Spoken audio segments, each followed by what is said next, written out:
File 5. Backworldsman. Once on a time, Zarathustra also cast his fancy beyond man, like all backworldsmen.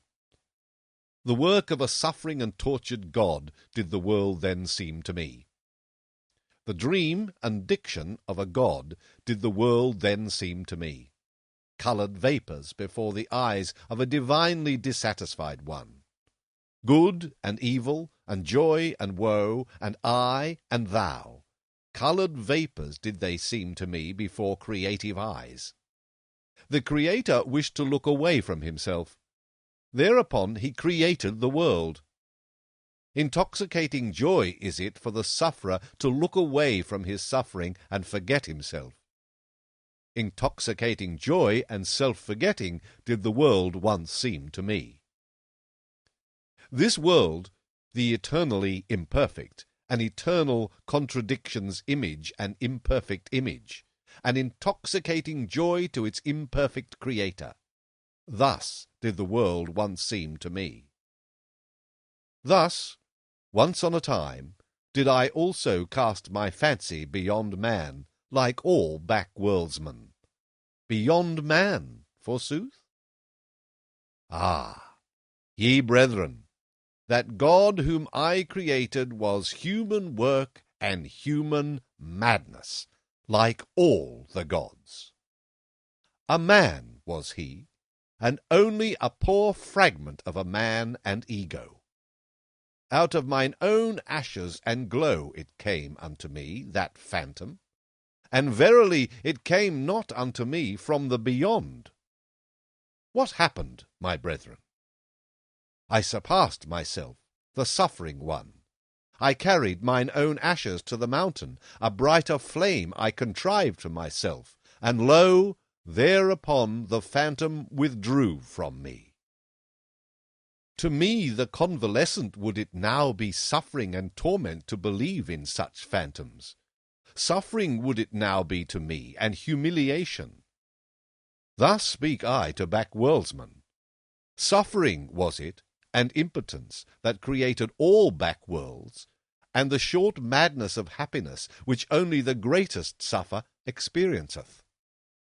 Weariness, which seeketh to get to the ultimate with one leap, with a death leap, a poor ignorant weariness, unwilling even to will any longer, that created all gods and backworlds.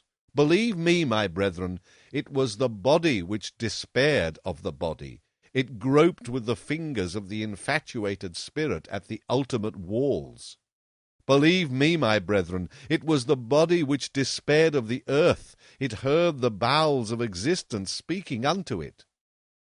And then it sought to get through the ultimate walls with its head, and not with its head only, into the other world. But that other world is well concealed from man, that dehumanized inhuman world which is a celestial naught, and the bowels of existence do not speak unto man except as man. Verily, it is difficult to prove all being, and hard to make it speak.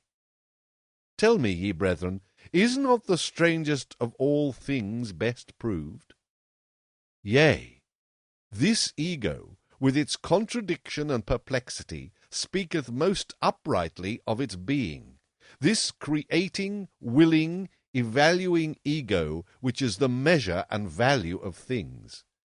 And this most upright existence, the ego, it speaketh of the body, and still implieth the body, even when it museth and raveth and fluttereth with broken wings. Always more uprightly learneth it to speak, the ego, and the more it learneth, the more doth it find titles and honours for the body and the earth. A new pride taught me mine ego, and that teach I unto men. No longer to thrust one's head into the sand of celestial things, but to carry it freely, a terrestrial head, which giveth meaning to the earth.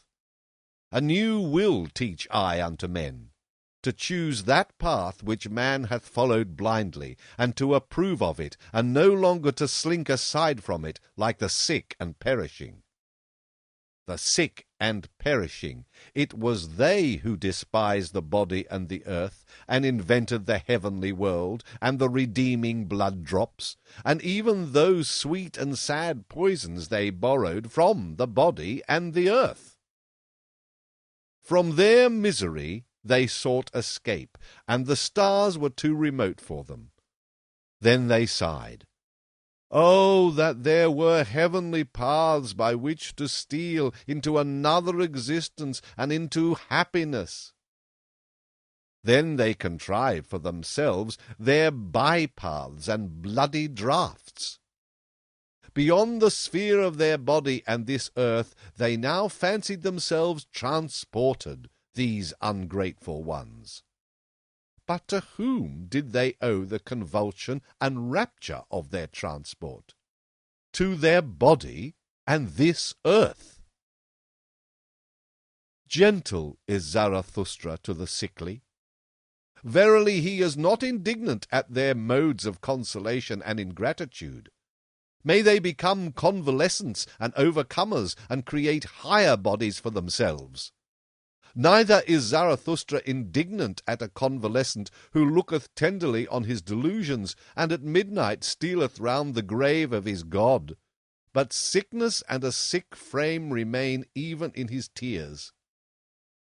Many sickly ones have there always been amongst those who muse and languish for God.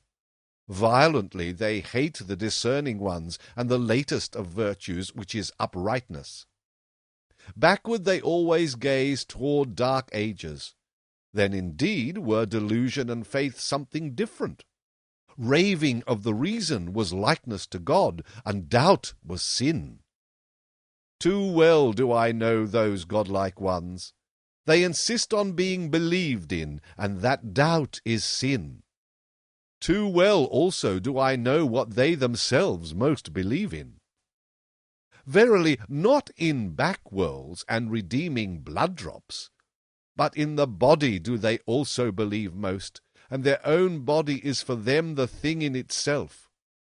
But it is a sickly thing to them, and gladly would they get out of their skin. Therefore hearken they to the preachers of death, and themselves preach back-worlds. Hearken rather, my brethren, to the voice of the healthy body. It is a more upright and pure voice. More uprightly and purely speaketh the healthy body, perfect and square built, and it speaketh of the meaning of the earth. Thus spoke Zarathustra.